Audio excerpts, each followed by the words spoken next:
Well, happy Friday. It's almost the weekend, which is super exciting. TGIF. Seriously. Not that weekends exist in blockchain, but That's yeah. right. Yeah, Dapper Labs does not take a weekend off. That is for sure.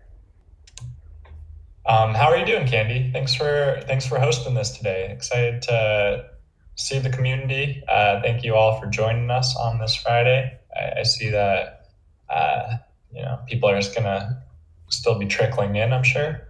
So, similar to the last time that I was here with you, I've got a grouping of questions that we've been collecting from both general chat and all the sub Discord chat rooms. El Dumbo helped with compiling the questions earlier as people were asking them, so that we will be able to organize our thoughts as we're going through today. So to start off the conversation today, as I mentioned, we've compiled a lot of the questions people have been asking and found very similar types of questions within different categories. So we're going to cover the categories of packs, bots, gifting, the marketplace, withdrawals, and then some miscellaneous questions at the end. And so definitely, if you have a question regarding any of those categories, I think that we'll probably cover the majority of variations of those questions that we've had recently. So we'll keep moving on there. So to start today, Jacob, with packs. The biggest thing that people are really starting to itch for, I think, is about the legendary packs. Do we have any plans to provide clarity to the community regarding the legendary packs? Is there an updated timeline? And do we have any sets of requirements that we're able to reveal about those? So I would say last week when we did an office hours, I said that you can kind of safely anticipate that a legendary pack drop would happen sometime in the middle of the month. We are still on track for that, I believe. So, within the next 2 weeks, I would say we're probably going to have a legendary drop. And I guess the big spoiler here is that it's going to be another hollow icon drop when we do it. There's no set timeline. We have not announced when it will happen, other than you can safely anticipate it will happen in the next week, 2 weeks, something in that kind of range, I would say. And it will be a hollow icon drop. We're very excited about it. It is going to be restricted to genuine collectors. So I know that we get a lot of kind of questions about what it means to be a genuine collector. I think one thing I really want to impart to the community is that this is going to be based on a snapshot of a certain date before we announce the drop. So that snapshot may have already been taken for all you know. So what I don't want to see is people reacting to this conversation and scrambling to try to become eligible when we haven't rolled out what the eligibility requirements are going to be. For the sake of this conversation, you can anticipate that those eligibility requirements have already been established. Not saying for sure if they have or have not, but you should not be making decisions as a collector to try to become eligible, because if you don't know what the eligibility requirements are, it's going to be, kind of trying to walk around blindfolded there. So I wouldn't recommend that to our collectors. What I will say is that we've done a lot of digging into the data. We think that the eligibility kind of restrictions that we're going to roll out here are going to be pretty fair. So big time collectors, people that have been, part of the Top Shot community and active in the Top Shot community will kind of be able to get packs.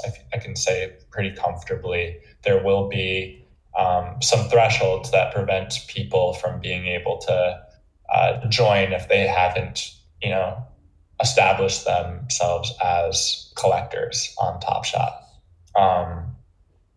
So I don't think that anyone in our community should extrapolate too much from the gifting restrictions from last night. I know that there was a lot of conspiracy being spread around whether 20 moments is going to be the threshold. I can say with confidence that that will not be the threshold, and trying to pair those two together or conflate those two together is not wise. But yeah, we're excited. I would say in the next 2 weeks or so, we will have a legendary drop. It will be a hollow icon drop. We can't wait. It's going to be, I believe, the same price as last hollow icon drop. And not every collector in our community is going to have access to the drop. We know that this is a huge opportunity for big time collectors. They've been looking forward to this for a while. We know that last time we did a hollow icon drop, there was a problem that prevented it from going perfectly. We're excited now that we feel pretty confident about our queue system and our format, that this will be a very successful drop and will be super exciting for the collectors that have been waiting for a while. So we're excited to deliver on it. That's awesome. And on that note, we have questions about specifically how many packs are going to be in the legendary drop and what will the moment number caps be. So somebody had asked if the hollow icons will be out of 99. Do we have information available yet about those numbers? No. And the reason why we don't is because I don't know for sure, and I would feel really bad to share info that turns out to be the wrong info. So as you know, Candy, when we do these, I try to stick to only what I am saying on good authority, because I don't think it helps anyone in the community to fan the flames of speculation when I can't say for certain. So I don't want to give any wrong info there. So I'm going to kind of dodge that question a bit, but I would anticipate that it will look fairly similar to last hollow icon would be my guess. But again, do not take that as a final word from the team. You will find out soon enough when we formally announce it. Fantastic. And I do appreciate the fact that if we don't have the answers, we don't speculate on the answer, because that makes it more difficult for everyone.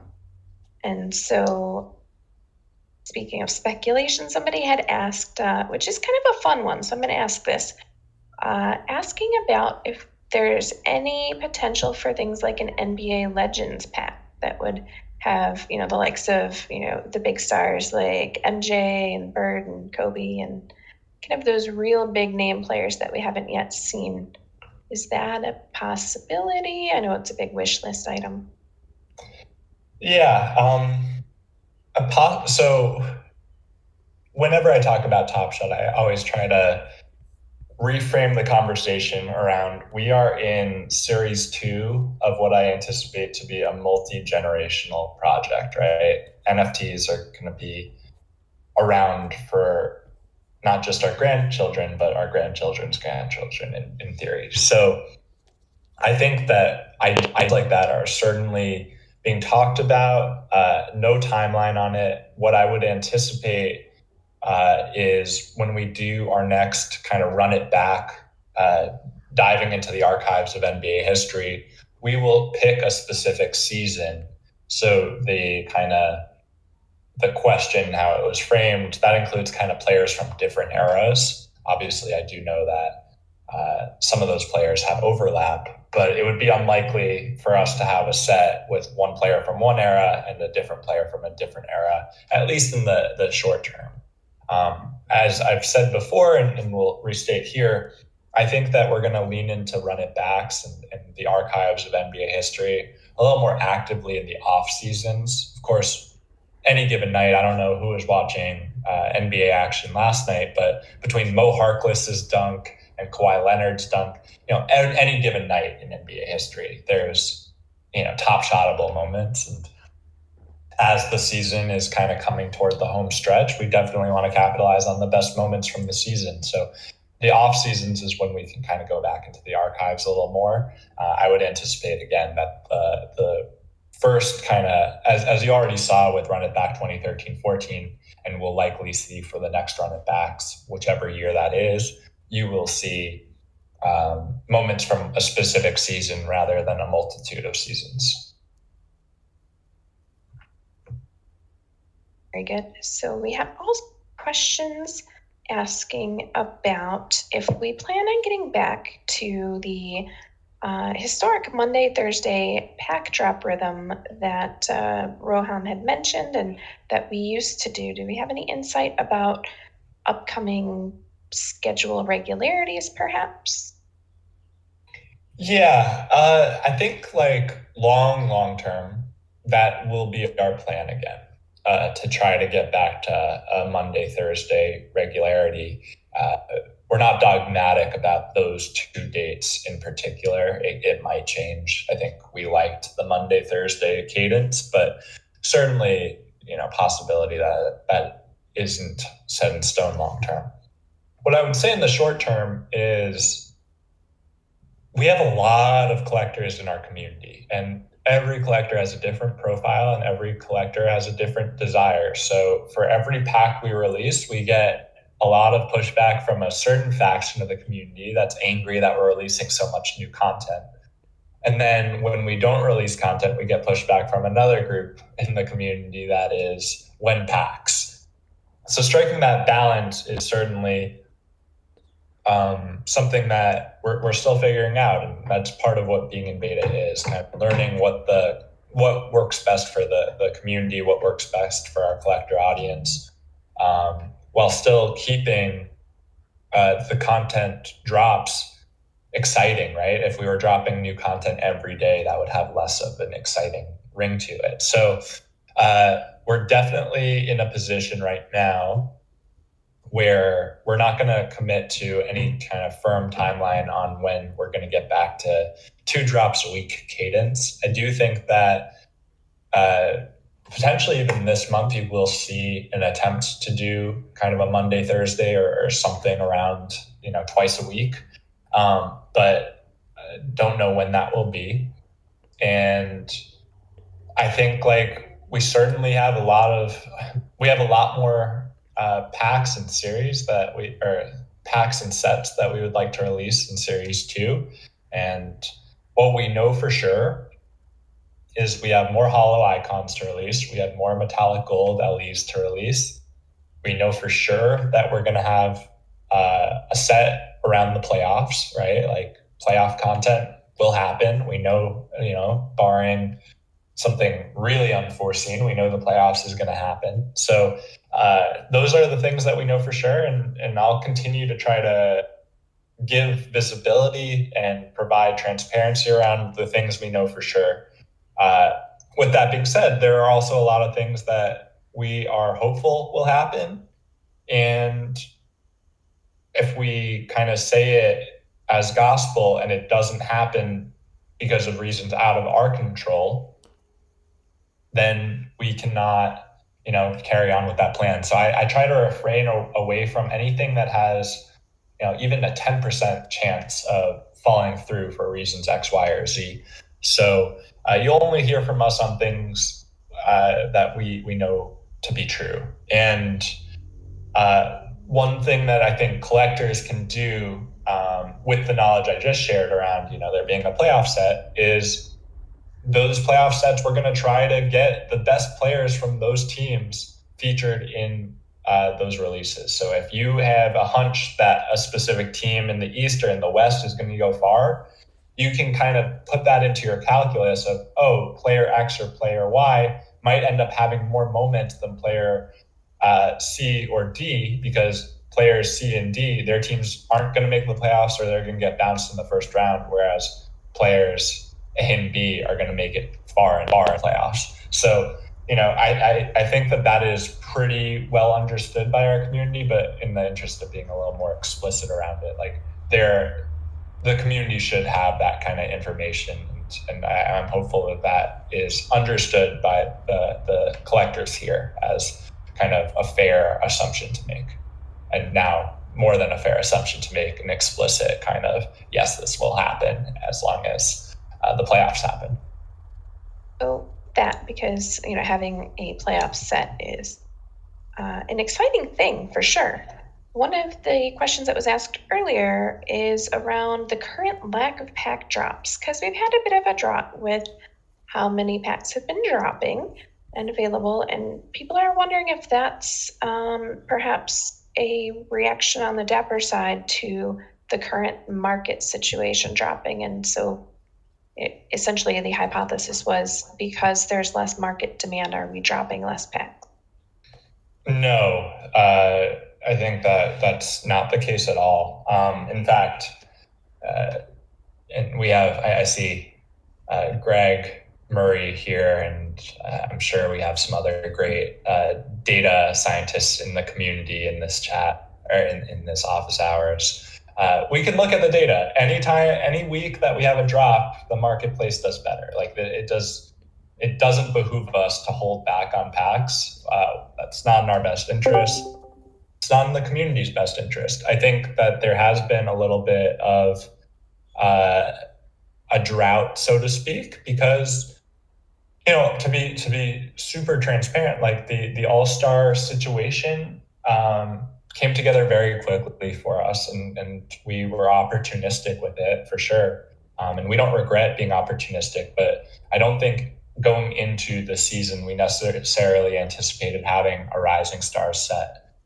And we don't regret doing it. We know how special an opportunity that was to announce the Rising Stars for the NBA, and we're humbled by that privilege.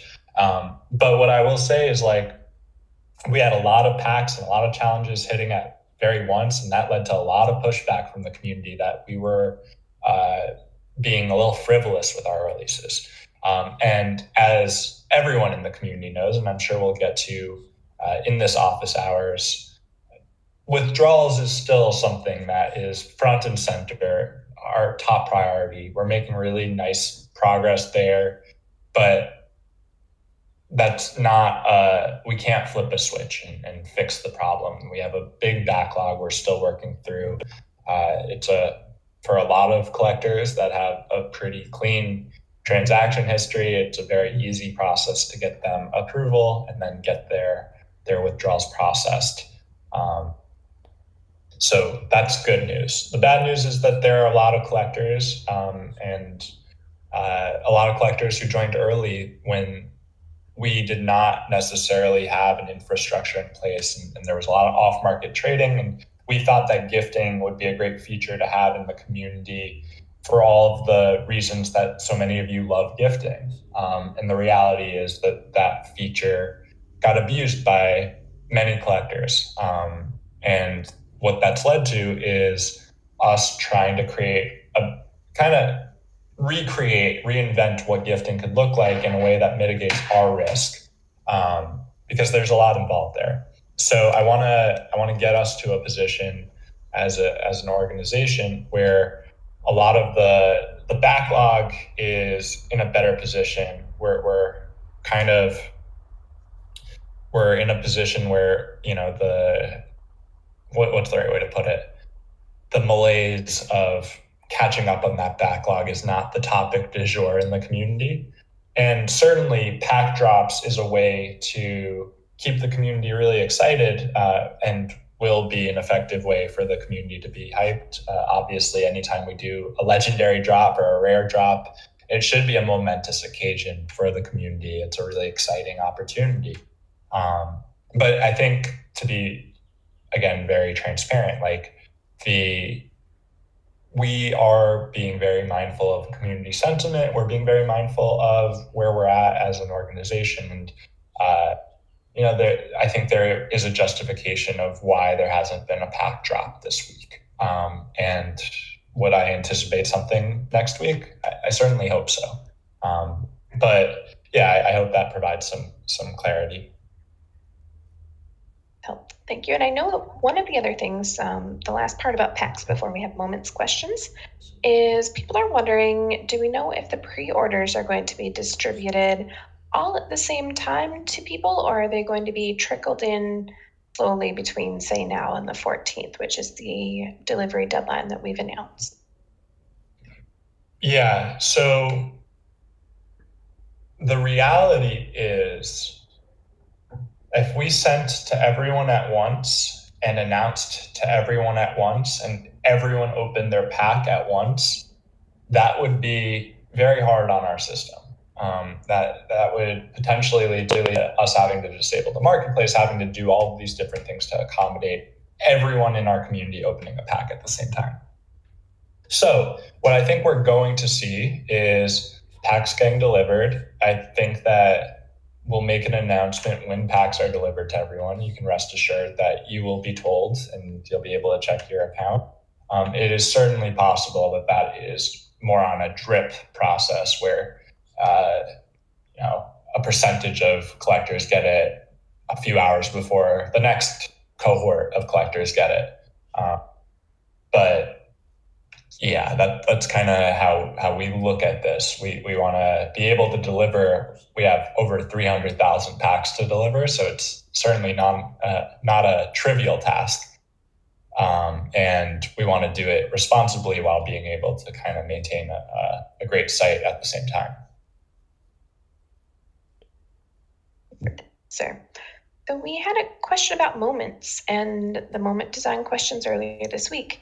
Do you know anything about the quality control process in moment clip creation?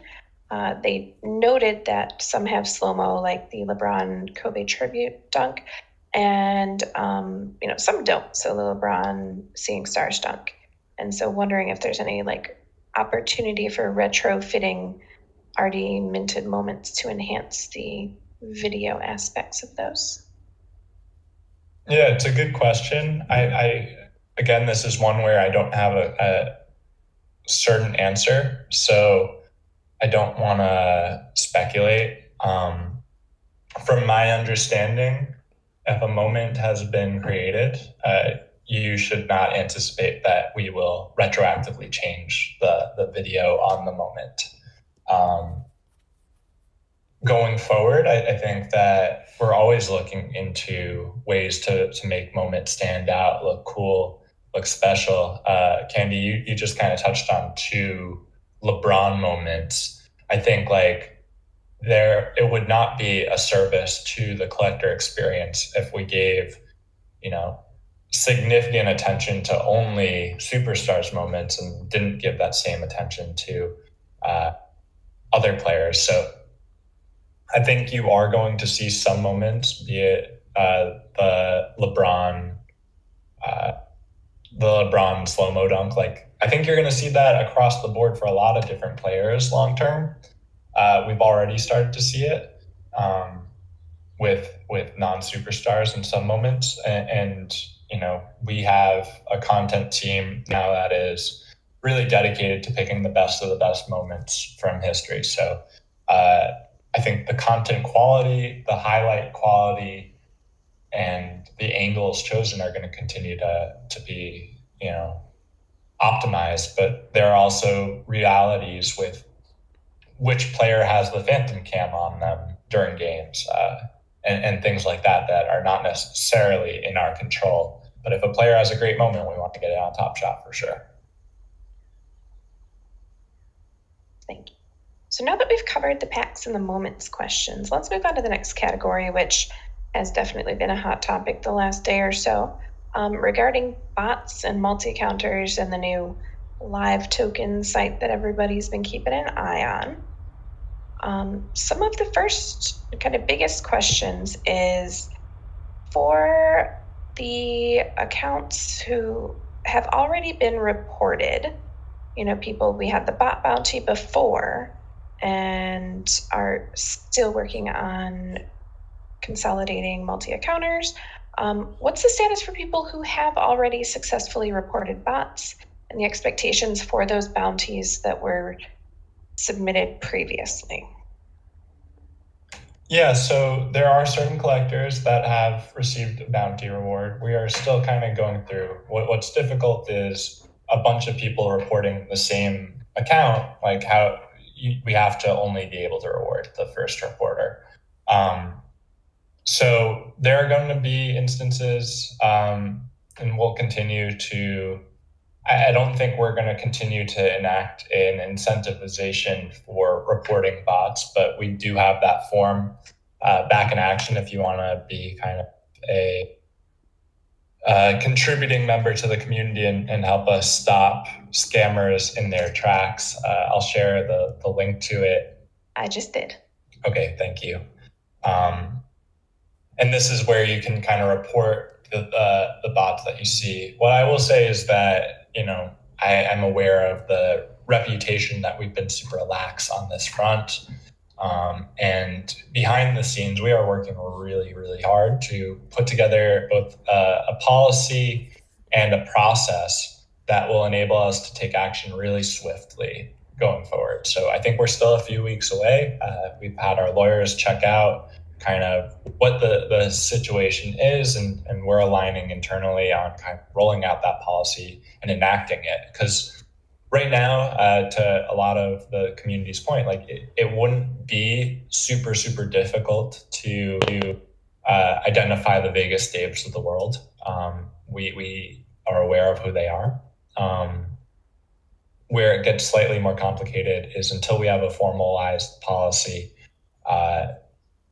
what those steps look like. And I think we are, again, only weeks away from being in a position to kind of take action. And what I'll say in the meantime to those kind of throwing their hands up in the air, thinking that we're creating a sandbox for fraudsters and scammers to abuse, the reality is, and I'm sure many in this office hours have seen rumblings on Twitter or social and Discord about having slow processing times for certain accounts. Now, what I can say with certainty there is that we're talking about a very small percentage. An overwhelming majority of our community, they have their processing times processed in very short order. And just to give you a stat there, 90% of withdrawal requests are processed within 7 days.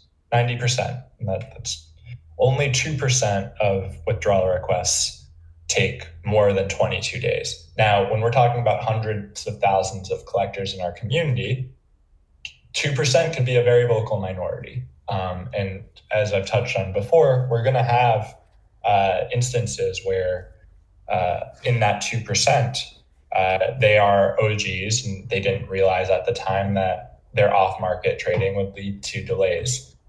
As I've said before here, and we'll say again, our team is prioritizing getting as many collectors access to withdrawals as possible. So if it takes us the same amount of time to investigate one really kind of difficult case as it does to give access to 25 to 50 very straightforward cases, we're going to prioritize the 20 to 50.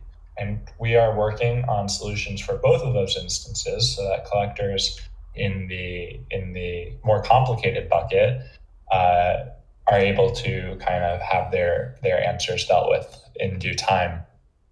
But for that 22 plus day range, the overwhelming bottlenecks are fraud and multi-account abuse. And now, again, this is specifically dealing only with people who have access to withdrawals and are having their withdrawal processing time delayed.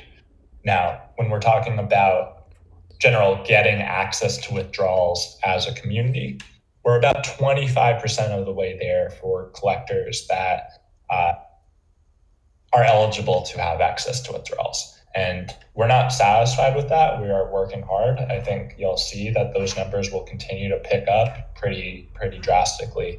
And I feel very optimistic that we have a process in place and we'll get quicker there. So again, this is definitely our top priority. We have hired 30 plus members of our team for customer support. We've added some experts in compliance, so they will be helping kind of continue to gain more people access to withdrawals, help speed up the timeline on withdrawals. Now, there are some instances where, eligible collectors have had their withdrawal processing time take more than a week. 90% have been processed within a week, but that still leaves about a 10% that have not taken a week. And part of that is due to just an overwhelming demand and backlog. So we are, working through all of that. The overwhelming demand and backlog is certainly kind of something that we are owning and know that we need to kind of continuously speed up and catch up on. But rest assured, and I think I touched on this earlier in the week, it doesn't behoove us as an organization to have this be kind of a topic du jour in the community. And it's certainly not. I look forward to, catching up and having kind of the community not worry about this, because I understand why some would be worried about it. That's on us to continue to build up that trust. But as some wise community members have speculated and pointed out, one thing that is preventing collectors from putting more money in is their apprehensions about being able to take it out. So I think once we're in a position where that isn't kind of a worry in some collectors' minds, we're gonna see a lot more action happening. So yeah, that's kind of just what I wanted to point out there. Over the next month, I would say we expect that access to withdrawals is going to significantly increase. And we're talking about 2 to 3 to 4 times the current cohort. So that will be very exciting. I mean, that's definitely good news. I know that people are, definitely interested in being able to withdraw and just being able to scale up significantly the eligible accounts as well as the withdrawal limits. Those are I'd say the most frequently asked questions that we have. One of the things that has come up recently as well, Jacob, is the eligibility for not only individual accounts to withdraw, but locations that are able to participate. And now there are some locations who cannot specifically withdraw to crypto. Do we have any updates on those aspects of withdrawals? This is one of those instances where I don't have an answer, so I don't want to give the wrong answer. What I will say for sure is that we do know about certain collectors who have used VPNs to be able to sign up for Top Shot in countries where Top Shot is not allowed. And I will just kindly request that if any of you all are in those countries, please don't do it, because you're just going to create a major headache for yourselves when it comes time to withdraw. And that's not a Dapper Labs thing. That's your country doesn't allow it, and we have to respect the laws of your country. But no, to your question, Candy, I don't have a great answer, unfortunately. Okay, and that would be, I'm assuming, the same with people requesting withdrawals to PayPal? Yeah. Okay. And so it looks like we've skipped ahead from bots to withdrawals, but that really, I think a lot of the information that you've provided has outlined the majority of withdrawal questions that are not individual account specific. So let's go back to the bots, because I think this is a really important thing for the community to understand. With the visibility of the live token site, we saw a lot of mass gifting last night. Can you provide any insight to the community in terms of what this mass gifting may be? And I would like to preface that with, the point about us currently going through and still working through that backlog of combining multi-accounts that had already been requested. That's right. We do have a pretty sick. I hear some rattling of pots and pans. But yeah, I think we still have, a lot of multi-accounters that have requested to merge their accounts.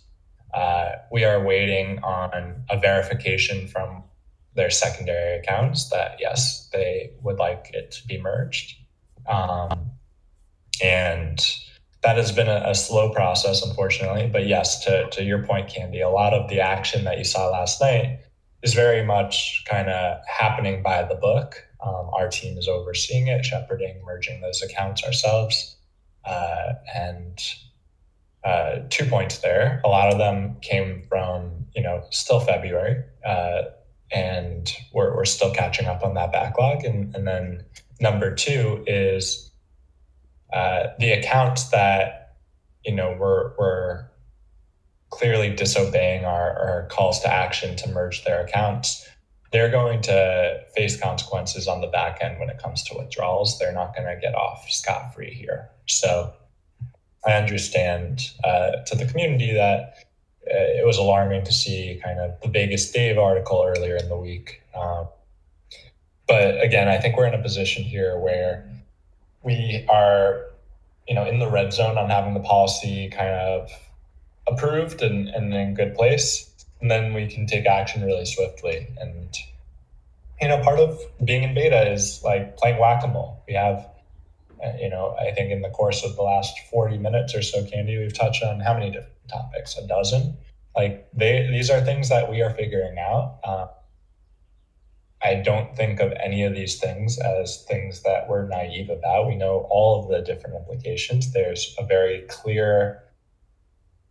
no kind of unanimous answer here to some of these questions. And I think one of the things that we are transparently kind of thinking through is the virtues of decentralization and true ownership melding with the optimal community and collector experience on Top Shot, and where do those things intersect? Because there are some instances where those conflict with each other, right? If we had true decentralization, we would have a ton of abuse. We would have bots buying up all the packs. There are things that we've done to safeguard that. We've used a third party to create a great queue experience, and that allows drops to happen smoothly, as fairly as possible.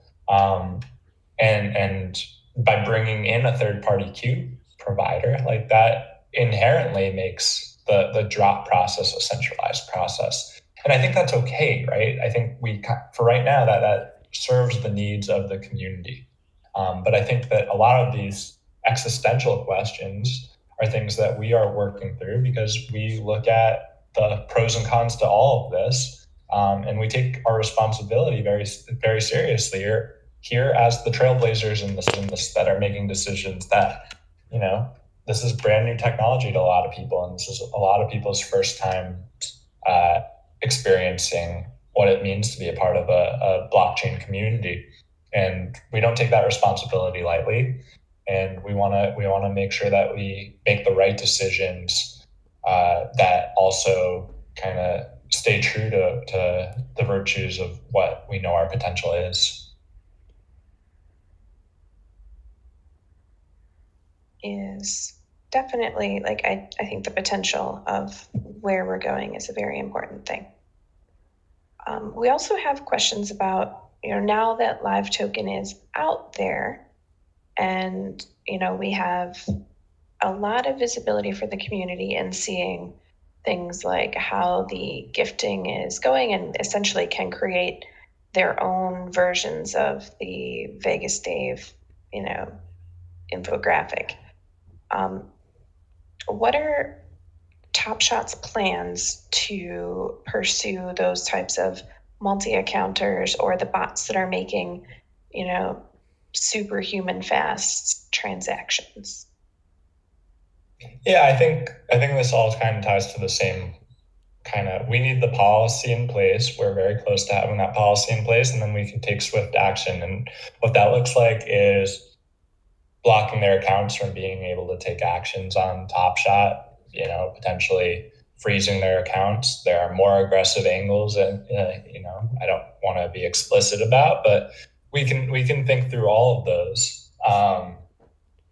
We just need to kind of finish the alignment internally, draft it into kind of policy and make it happen. So yeah, to all of those questions, they're totally fair. And I would say, if you're still asking them in a month, it means that we had a hitch in our process. But it is definitely front and center and top of mind, and especially this week now that it is kind of so front and center in the community discourse.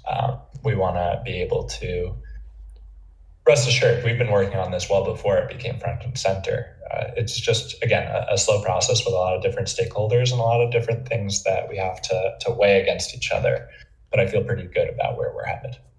And for the talk that has been ongoing about what to do with the moments in those bot accounts, a lot of talk about burning moments has been going on throughout the community. Do you have any insight as to those types of plans for, the different penalties that may be applied? Yeah. Look, I think, again, this kind of goes down to how punitive and how much we want to, I'm trying to phrase this delicately. So we have a lot of different discussions happening around this topic. I think burning is perhaps a bridge too far. Confiscation is another kind of popular idea from the community. I mean, my ideal world is we are able to turn the lemons into lemonade, and I don't know what that looks like exactly, or I have some ideas, but I'm not in a position to share them quite yet, because we absolutely, I want to respect the process of having our team kind of finalize what that looks like. But yeah, absolutely, I'm aware of all the different requests from the community, and I think that we'll have more details to share on that in about a month, I would say. And to clarify a question in the chat, somebody asked why the community has to report bots instead of the team doing it. And the answer to that is our team internally is tracking these behaviors and flagging accounts and taking action against them.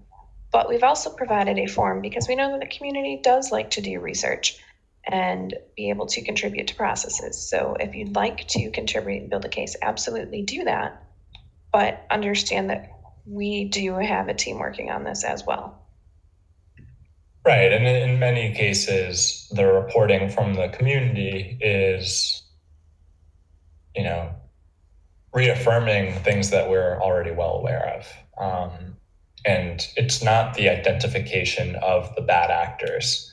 I can't stress that enough. It's the policy in place and being able to kind of formalize the process, because there are additional factors at place that the community might not be as privy to, but I'll have to do in line with compliance and the correct order of operations to make sure that we do things by the book as an organization. So again, I recognize why it's the topic of the week, and I recognize why there's frustration from the community on it. I can also say with a lot of certainty that we've been doing a lot of groundwork in the past 6 weeks or so, and are going to be in a really good position once a policy is kind of ironed out. The lawyers have already signed off on it, which is generally the biggest bottleneck, and we're going to be in a really good position again pretty soon. So just bear with us on that front. Jacob, so the next two topics are gifting and marketplace, which do kind of have, some similarities with the bot topic that we've been asking about, but enough differences that we're going to cover this separately. So for gifting, the community wants to know if there's any considerations being made to take things like the sale price of a moment in your account versus the hard guidelines, like the number of moments that an account is holding, because we just released those new gifting guidelines. Yeah, I would say we're not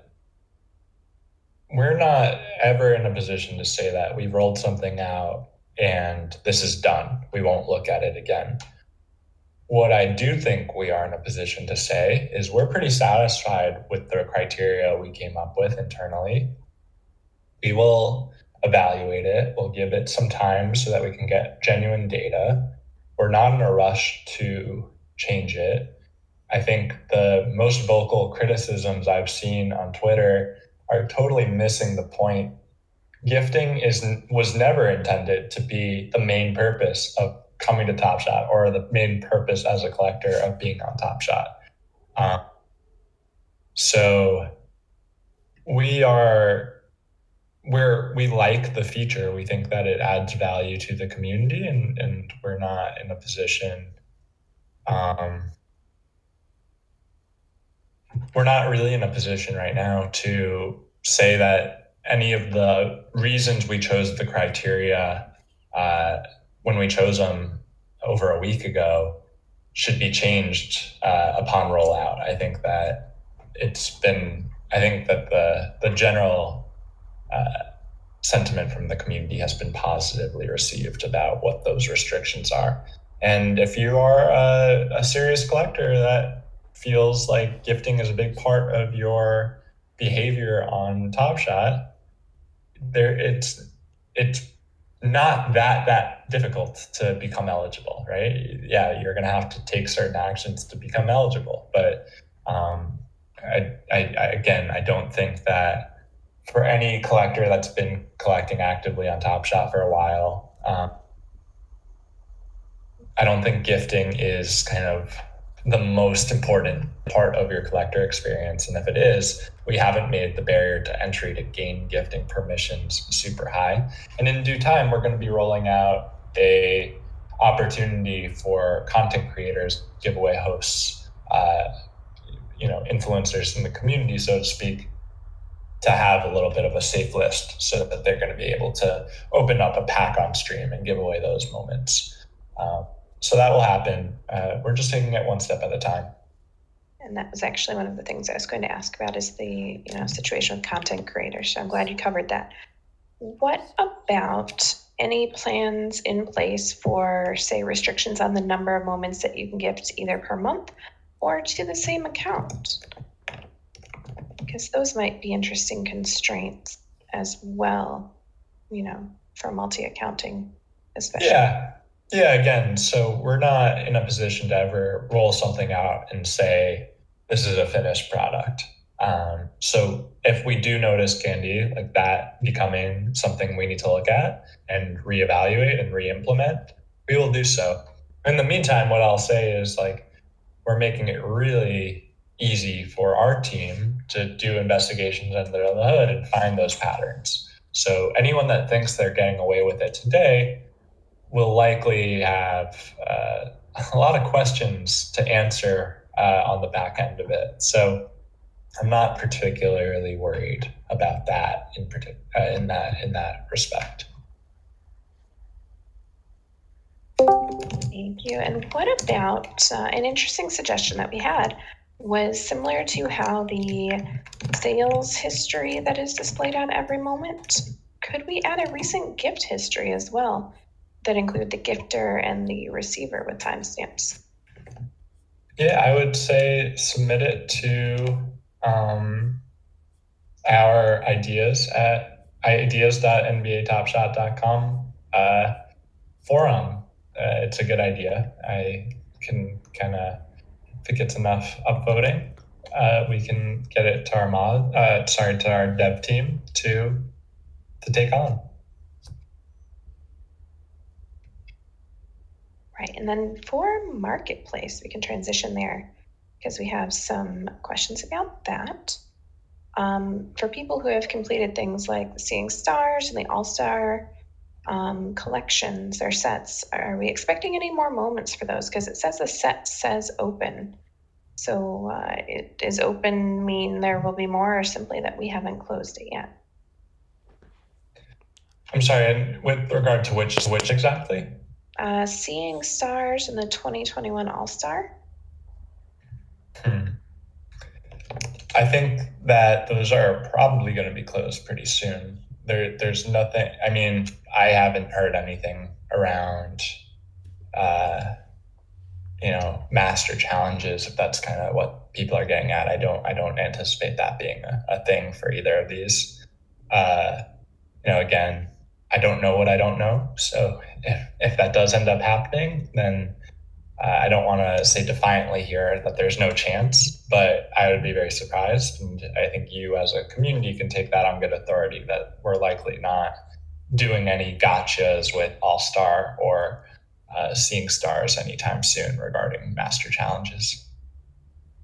Do you have any thoughts about potentially moving to a highest bidder model like eBay has instead of a lowest ask model like on the marketplace? Yeah, I think in due time we'll introduce features that enable us to do, offers and bids and all that great stuff. In the meantime, we have a lot of other priorities. So I think we're a little bit away from getting to a position to do that, actually. And we've got about 5 minutes left. So let's get to a couple of these miscellaneous type questions that don't necessarily fall into the previous categories. There were support tickets that were being sent out noting that for people who had valid QIDs during previous pack drops but were not able to purchase, do we have any idea on when those folks might be contacted and given opportunities to get in on some pack action? I'm sorry, can you I missed the start of that question. Sure. So there have been people who had valid QIDs for previous pack drops, but for whatever reason were not able to complete their checkout process and thus missed out on the pack. So they had received support emails noting that they would be given, pack opportunities. Do we have any information about a timeline for those? So from my understanding, we're talking about like fairly recent pack drops, maybe even like All-Star Game rare drop, right? Correct. I believe that the latest there is we sent out an email to those collectors about 10 days ago, I would say. I don't have it off the top of my head, but we said within the next month or so. So I would say give us another 3 weeks there to hear an update. But I know that feature, that second chance opportunity is still being kind of carved out and built. But yeah, definitely something that I look forward to being able to roll out. And yeah, I guess when we're talking about Seeing Stars and All-Star Game in general, just a real-time answer there.